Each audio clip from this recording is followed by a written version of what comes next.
All right, so I want to talk about the Brother Polight sex crime scandal that was committed back in 2021. But I'm not going to talk about the actual sex crime scandal. I want to talk about mass media. All right, because it's important that black people understand, media manipulation. Understanding media manipulation is a part of political science. I've studied political science for over 12 years, along with history and systemic racism and psychology and so much other stuff. So I have a firm understanding of how media works. Okay, now media is all about uh, manipulation, as I said, but I'm going to be getting in details about that manipulation. Okay, now media manipulation, how it works basically is through the process of underreporting and overreporting. So certain things or certain cases, the media will underreport or the media will overreport. Okay? And so the cases that media chooses to underreport or overreport depends on race. Okay? And so usually, when the perpetrator of a crime is black, that crime will be blasted all over the news. It will be blasted all over media, including social media. And this is why black people have to get out of the habit of blowing black people up.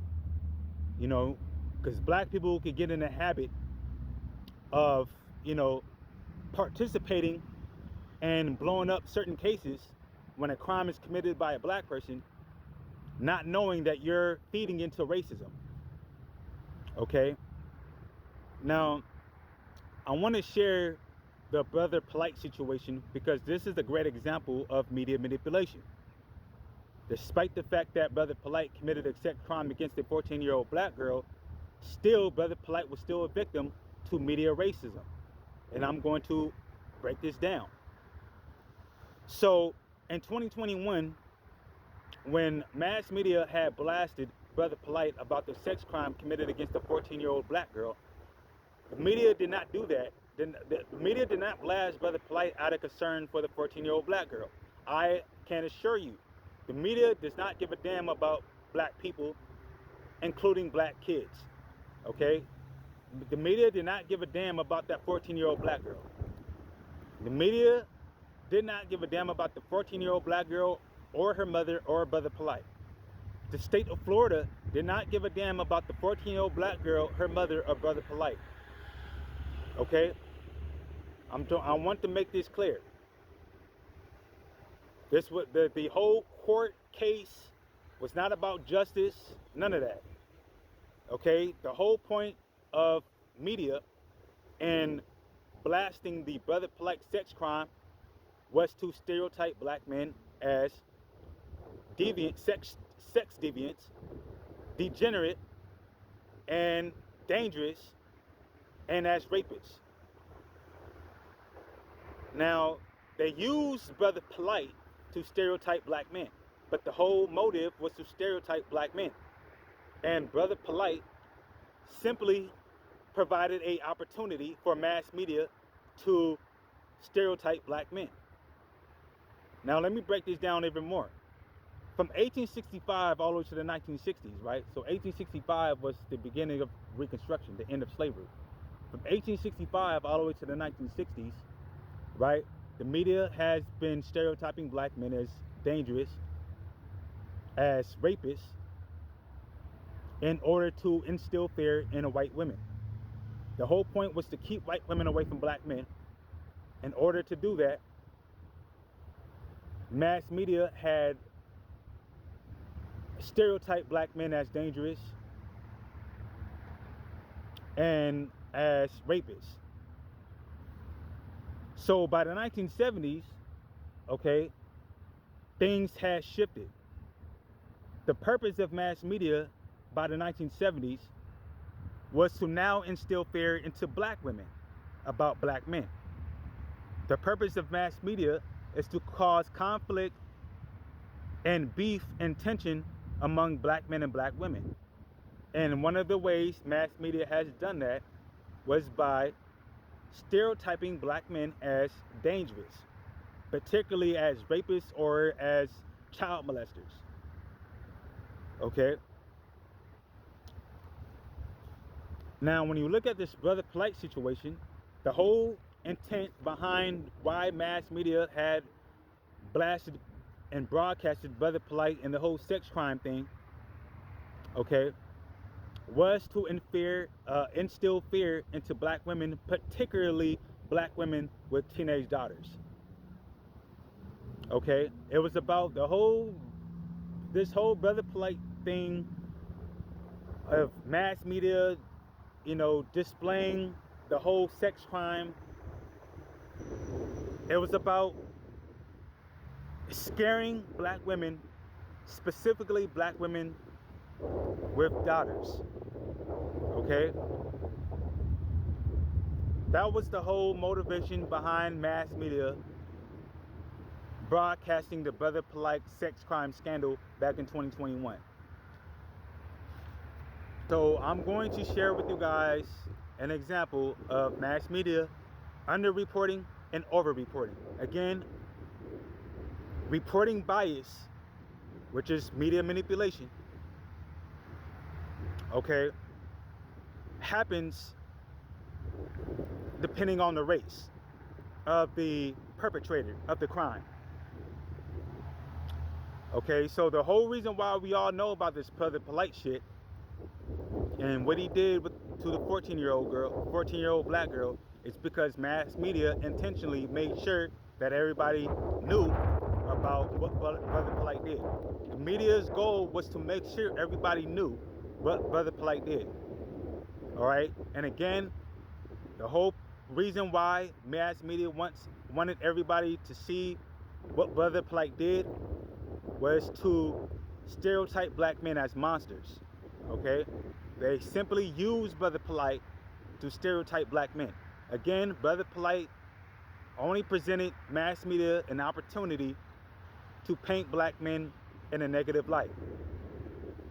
So 1 year after the Brother Polight sex crime incident, 1 year later in 2022, there was another situation similar to Brother Polight.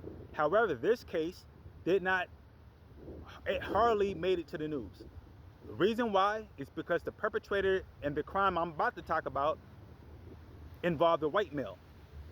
Now, this white male who I'm referring to, his name is Michael Olson, an older white male, somewhere in his 50s, I believe, 50s, somewhere between his 40s, 50s, possibly 60s. But it was a white male. He was a real estate finance executive. His name was Michael Olson. He committed a sex crime against a 14-year-old white girl in 2022. And the reason why hardly anybody knows about this is because, again, the media, they didn't spread this all over, the media didn't spread this all over the place. Like, the media didn't spread this all over the place like they did with Brother Polight. So most people don't know about Michael Olson, but everybody knows about Brother Polight. So Michael Olson, he inboxed a 14-year-old white girl who made a post that clothes were too expensive. So on social media, there was a white girl, 14-year-old white girl, who posted on social media that clothes were too expensive. She posted that clothes were too expensive. Then after she posted that, Michael Olson got into her inbox and he sent her, they had a dialogue, but he sent her a gift card to go on a shopping spree, and he sent her $700 a week for casual sex. He flew her around the country, and in public, he pretended to be her father. Now, eventually, Michael Olson was arrested, and he did plead guilty in court in his trial for drugging and raping the 14-year-old white girl. Now, when the police had discovered the 14-year-old white girl, she was passed out from an overdose. So the whole time the 14-year-old white girl and Michael Olson were hanging out, they were doing cocaine.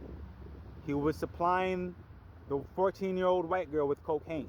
So when the police had found the white girl, she was passed out, and she was passed out due to an overdose of cocaine that Michael Olson had provided.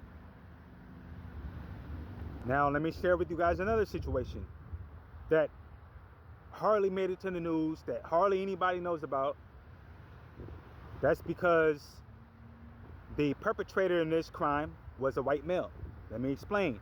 So in 2025, there was a white male by the name of Brian Devine. Brian Devine was a fitness influencer on social media. He had over 100,000 followers on Instagram, 60 million views on YouTube. But Brian Devine, in 2025, was arrested, charged, and convicted, jailed for child seduction and contribution to the delinquency of a minor. Okay, so in other words, Brian Devine had preyed on a underage girl. She was 16. She was a white girl, and the whole thing was, the mother of the 16-year-old white girl had found text messages between her daughter and Brian Devine, and the mother had sent this screenshot of the conversation to the police. Then the police had found Brian Devine and the 16-year-old white girl, and the police had a conversation with the 16-year-old white girl, and the 16-year-old white girl confessed to the police that she and Brian Devine had sex over three separate times. The 16-year-old white girl also confessed to the police that Brian Devine had provided weed, liquor, and beer. Now, I have some very important information for you guys to know.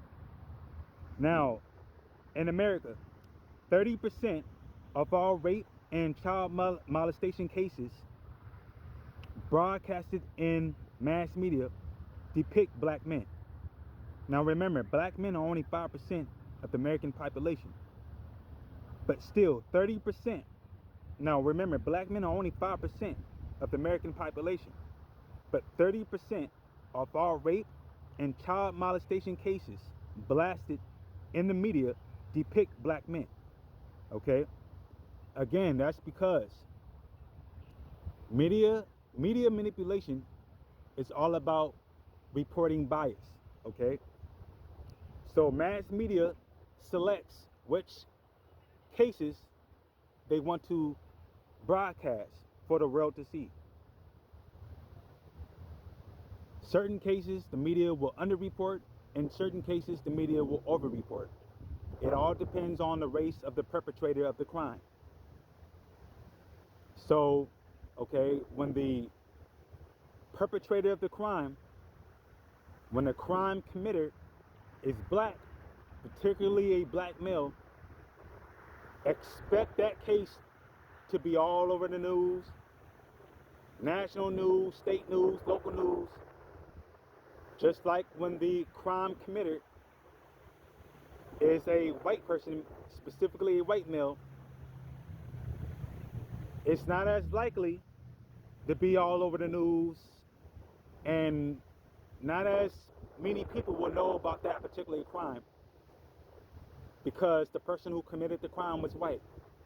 Okay, so remember, America is not about justice. America is not about right or wrong. America is not about equality. America is not about justice. None of that stuff. America is political. America is a racist country. America is an anti-black country, anti-African country. Now, another very important information for you guys to know.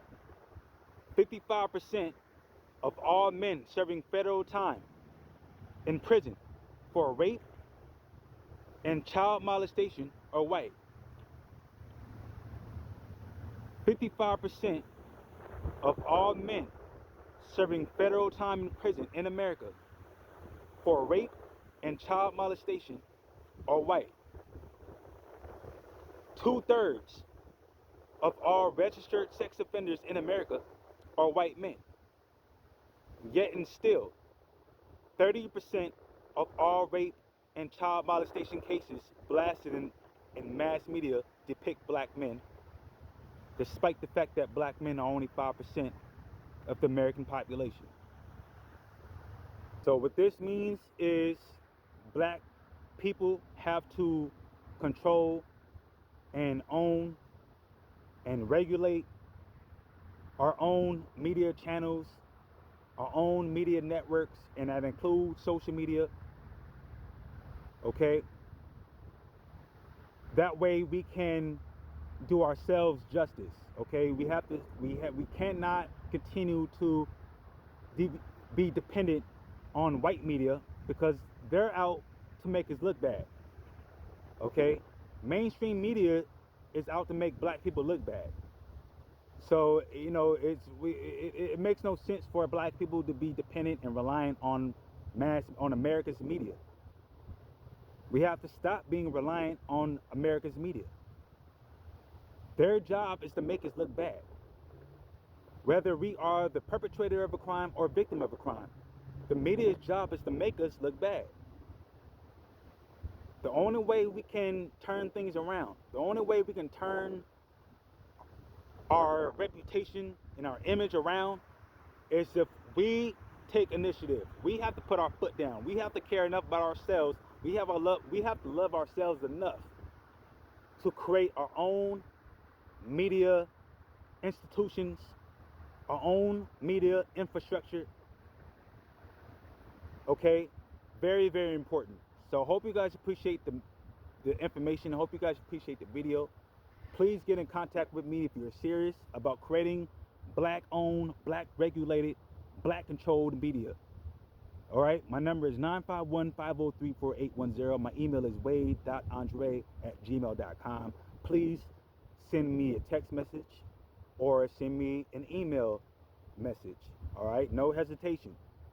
I'm an activist. Please reach out to me if you are serious and you are black. All right? I'm Cali Red, Cali with a K, Red with a double D. Cali is short for California, California Red. That's what I go by. And I'm recording this video in the Inland Empire. The Inland Empire is located in Southern California. The Inland Empire consists of 2 neighboring counties, Riverside County. The area code is 951. And San Bernardino County. The area code is 909. All right, so I want to give a big shout out to all black people throughout San Bernardino County, California, and Riverside County, California. All right. Special love and shout out to all black people throughout the Inland Empire, the IE. All right. You guys are my favorite group of black people, and we're going to do a lot of great things. And we are going to set an example for the rest of the black world. All right. And as far as black people throughout the rest of the world, I love you too. Until the next video, be safe, stay blessed, Black Power.